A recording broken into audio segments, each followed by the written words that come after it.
August 8 செய்தி தெரிப்புகள். Olympic மல்யுத்தத்தில் செவ்வாய்க்கிழமை இரவு நடந்த பெண்களுக்கான 50 கிலோ எடைப்பிரிவின் அரையிறுதியில் கியூபா வீராங்கனை யூஸ்னெலிஸ் கிஸ்மேனுவை அபாரமாக வீழ்த்தி இறுதிப் போட்டிக்கு முன்னேறினார் வினேஷ் போகத். இதன் மூலம் வெள்ளிப் பதக்கத்தை உறுதி செய்ததுடன் ஒலிம்பிக்கில் மல்யுத்த மகளிர் பிரிவின் இறுதிக்கு முன்னேறிய முதல் இந்தியர் என்ற பெருமையையும் பெற்றிருந்தார். ஆனால் இந்திய நேரப்படி புதன்கிழமை காலை 9 மணியளவில் நடந்த உடல் எடை தகுதி பரிசோதனையில் நிர்ணயிக்கப்பட்ட 50 கிலோவை தாண்டி 100 கிராம் எடையளவு கூட இருந்ததால் வினேஷ் போகத் தகுதி நீக்கம் செய்யப்பட்டார். இதன் மூலம் அவரது பதக்க கனவு முற்றிலும் தகர்த்தது. பிரதமர் தனது எக்ஸ் சமூக வலைதள பக்கத்தில், வினேஷ், நீங்கள் சாம்பியன்களுக்கெல்லாம் சாம்பியன், நீங்கள் இந்தியாவின் பெருமிதம், ஒவ்வொரு இந்தியருக்குமான உத்வேக அடையாளம் நீங்கள். இன்றைய பின்னடைவு வலியை தருகிறது. நான் அனுபவிக்கும் விரக்தியை வார்த்தைகளால் விவரிக்க முயற்சிக்கிறேன். அதே வேளையில் நீங்கள் மீண்டெழுதலின் அடையாளம். சவால்களை நேருக்கு நேர் எதிர்கொள்ளுதல் எப்போதுமே உங்களது இயல்பாக இருந்துள்ளது. வலிமையுடன் மீண்டு வாருங்கள்.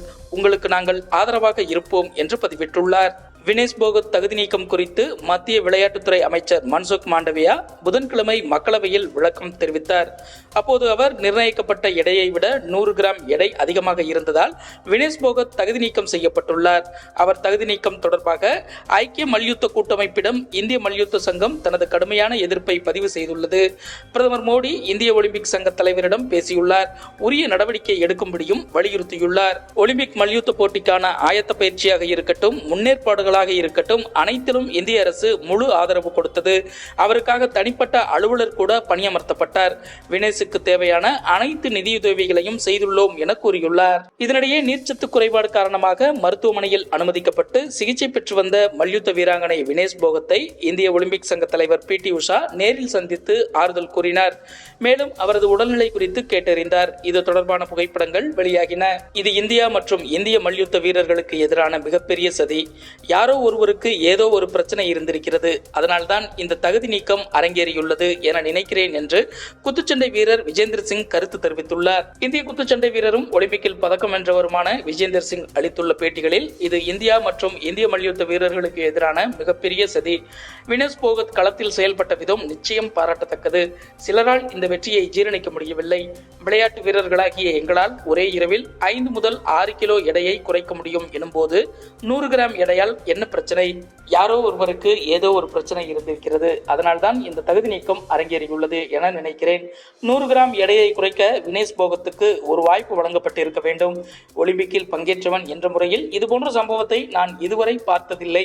சதி என நான் சொன்னது இந்தியா விளையாட்டுத் துறையில் முன்னேறுவதை பொறுத்துக் கொள்ள முடியாமல் சிலர் செய்த செயலாக இருக்கலாம்.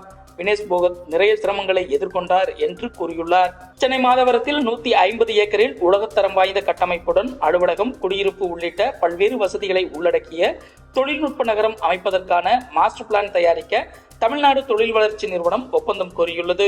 இந்த நகரமானது அலுவலகத்துக்கான அமைவிடங்களும் குடியிருப்புகளும் இணைந்த வகையில் அமைக்கப்படுகிறது. இந்த வளாகத்தில் பல்வேறு திறன்மிகு புத்தாக்க மையங்கள் உலக தரத்தில் அமைக்க திட்டமிடப்பட்டுள்ளது. மேலும் இந்த நகரத்தில் தரவு மைய பூங்கா மற்றும் உலகத்தரத்திலான புத்தாக்க மையம் ஆகியவை அமைக்கிறது. இதன் மூலம் அதிக அளவிலான வேலை வாய்ப்புகளை பெருக்க திட்டமிடப்பட்டுள்ளது. தி கோட் பட ப்ரமோஷன் பணிகளை தீவிரப்படுத்த வேண்டும் என்றும், அதே நேரத்தில் படத்தின் ப்ரமோஷனுக்காக தமிழக வெற்றி கழகம் பெயரை பயன்படுத்த கூடாது எனவும் விஜய் மக்கள் இயக்க நிர்வாகிகளுக்கும் ரசிகர்களுக்கும் நடிகர் விஜய் உத்தரவிட்டுள்ளார். இந்த உத்தரவை அடுத்து தி கோட் படத்தின் ப்ரமோஷன் பணிகளில் நிர்வாகிகள் தீவிரம் காட்டி வருகின்றனர். முக்கியமாக படத்துக்காக தயாரிக்கப்படும் பேனர்களில் தமிழக வெற்றி கழகம் பெயரை தவிர்த்து தளபதி விஜய் மக்கள் இயக்கம் என்ற பெயரையே நிர்வாகிகள் பயன்படுத்தி வருவது குறிப்பிடத்தக்கது. வயநாடு துயரத்தை தேசிய பேரிடராக மத்திய அரசு அறிவிக்க வேண்டும் என்று எதிர்க்கட்சித் தலைவர் ராகுல் காந்தி மக்களவையில் வலியுறுத்தியுள்ளார். இது தொடர்பாக மக்களவையில் பேசிய ராகுல் காந்தி, இது மிகப்பெரிய பேரழிவு. மத்திய அரசு ஒருங்கிணைந்த மறுவாழ்வுக்கான நிதி உதவியை வழங்க முன்வர வேண்டும் என்று நான் வலியுறுத்துகிறேன். பாதிக்கப்பட்டவர்கள் இடிந்த தங்கள் வீடுகளை கட்டிக்கொள்வது உட்பட அனைத்து விதமான மறுவாழ்வு உதவிகளையும் மத்திய அரசு வழங்க வேண்டும். அதோடு பாதிக்கப்பட்டவர்களுக்கு மத்திய அரசு இழப்பீடு வழங்க வேண்டும். இன்னும் குறிப்பாக வயநாடு துயரத்தை தேசிய பேரிடராக அறிவிக்க வேண்டும் என்று மத்திய அரசை வலியுறுத்துகிறேன் என்று கூறினார். நோபல் பரிசு பெற்ற பேராசிரியர் முகமது யூனுஸ் தலைமையிலான இடைக்கால அரசு வியாழக்கிழமை பதவியேற்கும் என்று வங்கதேச ராணுவ தளபதி ஜெனரல் வகாருஸ் ஜமான் தெரிவித்துள்ளார். இதுகுறித்து அவர் மேலும் கூறுகையில், இடைக்கால அரசு வியாழக்கிழமை இரவு 8 மணிக்கு பதவி பிரமாணம் செய்து கொள்ள வாய்ப்புள்ளது.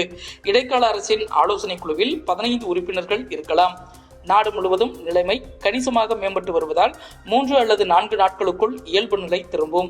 கடந்த சில நாட்களாக குற்றச் செயல்களில் ஈடுபட்டவர்களை தப்ப விடமாட்டோம். அவர்கள் மீது சட்டப்படி நடவடிக்கை எடுக்கப்படும்.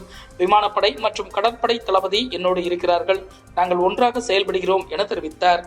தற்போது ஐரோப்பிய நாடு ஒன்றில் இருக்கும் முகமது யூனுஸ் உடனடியாக நாடு திரும்புகிறார். இதனிடையே அவர் வெளியிட்ட செய்தியில், நமது புதிய வெற்றியை சிறந்த முறையில் பயன்படுத்துவோம். நமது தவறுகளால் இதனை நழுவவிடக்கூடாது. அனைவரும் அமைதி காக்க வேண்டும், வன்முறையை தவிர்க்க வேண்டும் என்று கேட்டுக்கொண்டுள்ளார். ஏழை மக்களின் சமூக பொருளாதார முன்னேற்றத்திற்கு பாடுபட்டு வருபவராக அறியப்படும் முகமது யூனுஸ் அமைதிக்கான நோபல் பரிசை பெற்றவர் என்பது குறிப்பிடத்தக்கது. தமிழக அமைச்சரவை கூட்டம் முதல்வர் மு.க. ஸ்டாலின் தலைமையில் வரும் ஆகஸ்ட் 13ஆம் தேதி நடைபெறவுள்ளது.